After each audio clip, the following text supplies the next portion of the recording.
नाज़रीन, IMF का budget Pakistan ने पेश किया। आपके वज़ीर आज़म ने कहा, शहबाज शरीफ ने, कि जनाब IMF ने बजट बनाकर दिया है। जिन लोगों ने आवाम को मुफ्त बिजली देनी थी उन्होंने लोगों को 4-4 गुना महंगी बिजली दी। पेट्रोल जिन्होंने 70 रुपये लीटर बेचना था वो 350 रुपये लीटर पेट्रोल बेच रहे हैं।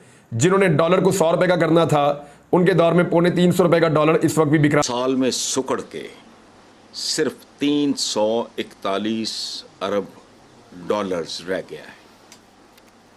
दूसरी खुशखबरी सुनो, बांग्लादेश जो कल तक, आज से चंद दशरे पहले तक मशरकी पाकिस्तान कहलाता था और उनके हालात बहुत बुरे थे, जाहिर है, उस बांग्लादेश की मईशत का साइज हमसे बहुत ज़्यादा, यानी 460 अरब डॉलर। वो आम आदमी की जिंदगी से मुताबिकत नहीं रखती। रिलीफ कहाँ है?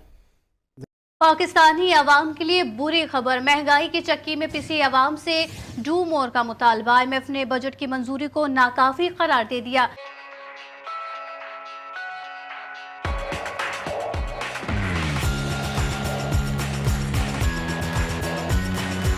है तो इन्होंने पाकिस्तान की मईशत की तबाही और बर्बादी करने के बावजूद अभी तक IMF को ये खुश नहीं कर सके और IMF ने बजट की मंजूरी नाकाफी करार दे दी। बिजली और गैस की कीमतों पर डू मोर का मुतालबा कर दिया। अब ये IMF का मुतालबा यह है कि 10 जुलाई से कबल बिजली और गैस की कीमतों में मजीद इजाफा कर दिया जाए। नाजरीन, इन गर्मियों में आप बिजली का बिल नहीं दे पा रहे, ये मैं अच्छी तरह जानता हूँ। बेशुमार लोग हैं जो मिलते हैं और वो यही बात करते हैं। जहां भी मैं पाकिस्तान में मूव करता हूं, लोग अब वो किस तरह की गालियां देते हैं लोग, वो तो मैं बता भी नहीं सकता, लेकिन लोग बिजली की कीमतों से बहुत परेशान हैं। और चाहे कोई भी है, मिडिल क्लास सारी की सारी बहुत ज़्यादा परेशान है। और वो लोग जो दिन रात शहबाज शरीफ और नवाज शरीफ के कलमे पढ़ते थे और नवाज शरीफ और शहबाज शरीफ की तारीफ़ों के पुल बांधते थे, वो जर्नलिस्ट और वो लोग जो है वो सोशल मीडिया पे अब गालियां दे रहे हैं और वो ये कह रहे हैं कि इन्होंने बर्बाद करके रख दिया खासतौर पे मिडिल क्लास को और तनख्वाहदार तबके को, और अब वो भी तहरीक चलाने की बातें कर रहे हैं। तो आहिस्ता आहिस्ता इस हुकूमत ने सबको अपने खिलाफ कर लिया। अपनी नालायकी, अपनी हठधर्मी और अपनी गलत पॉलिसियों की वजह से। जुल्म और फस्तायत तो एक जगह पे है ना, लेकिन जो इन्होंने लोगों की जेबों में डाका मारा है वो एक अलग चीज़ है। अब IMF कह रहा है कि मजीद पैसे बढ़ाओ जनाब। 10 जुलाई से पहले पहले वो ये कह रहे हैं कि बिजली और गैस की कीमतों में इजाफा करें। और जिस वक्त मैं आपको ये खबर दे रहा हूँ, आज ही पेट्रोल की कीमतों में एक बड़ा इजाफा हुआ है। तो पेट्रोल की कीमत, डीजल की कीमत पहले बढ़ गई, बिजली और गैस की कीमत बढ़ाने के लिए IMF ने दबाव डाल दिया। और ये IMF की हर बात मानेंगे क्योंकि इन्हें यह पता है कि इनकी हुकूमत अवाम ने तो बनाई नहीं है। देखें, जो अवाम के वोटों से हुकूमत में आता है ना, उसको इस बात की फिक्र होती है कि अवाम नाराज हो जाएंगे, मेरी हुकूमत कमजोर हो जाएगी। जिसको ये पता है, जिस हुकूमत को, कि वो अवाम के वोटों से तो आया ही नहीं, उनको तो कोई और पकड़ के ला के कुर्सी पे बैठा गया है और अब वो कुर्सी पे बैठ गए फॉर्म 45 के बजाय फॉर्म 47 हाथ में लेकर, जाली फॉर्म 47 हाथ में लेकर वो कुर्सी के ऊपर तो बैठ गए। तो उन्हें यह पता है कि जिसने उन्हें कुर्सी पे बिठाया वही कुर्सी से उठाएगा। ना उन्हें अवाम ने बिठाया तो ना उन्हें अवाम के दर्द का एहसास है, लिहाजा वो IMF की ये बातें भी मानेंगे। और एक बड़ा मुतालबा है डू मोर का IMF की जानिब से, ये मुतालबा इनको मानना पड़े। और भारत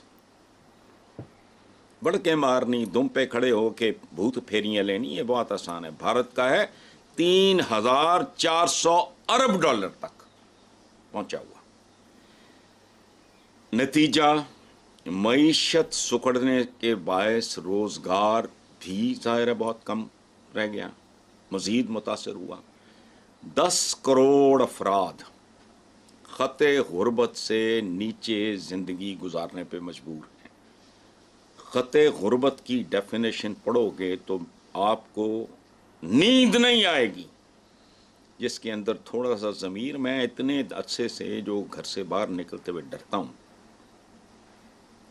खौफ की तो कोई वजह नहीं सिवाय इसके कदम कदम पे गदागर, औरतें, बच्चे, बूढ़े, अब ख्वाजा शराबी शामिल हो। अच्छा, सनतकारों का, कारोबारी लोगों का, ताजरों का कहना है कि महंगी बिजली और ऊंची शरह सूद, यानी अंदाजा लगाओ, मुल्क का नाम इस्लामी जमहूरिया, ऊंची शरह सूद वेस्ट में भी है लेकिन वो ना होने के बराबर है। वो सूद नहीं है, वो ऐसे ही है जैसे रेंट अ चाइल्ड होता है। अब हमारा मुआशरा रेंट अ चाइल्ड है, बच्चा किराए पे चला दो, रेंट अ कार हो गया, रेंट अ हाउस हो गया। वो it is like renting capital, हमारे यहाँ शरह सूद वाकई मुहाजनों जैसी है, सूदखोर बनियों जैसी। अच्छा, तो वो कहते हैं जी कि महंगी बिजली और ऊंची शरह सूद की वजह से कारोबार ठंडे, काम भी ठंडी, कारोबार भी ठंडे। माशाल्लाह।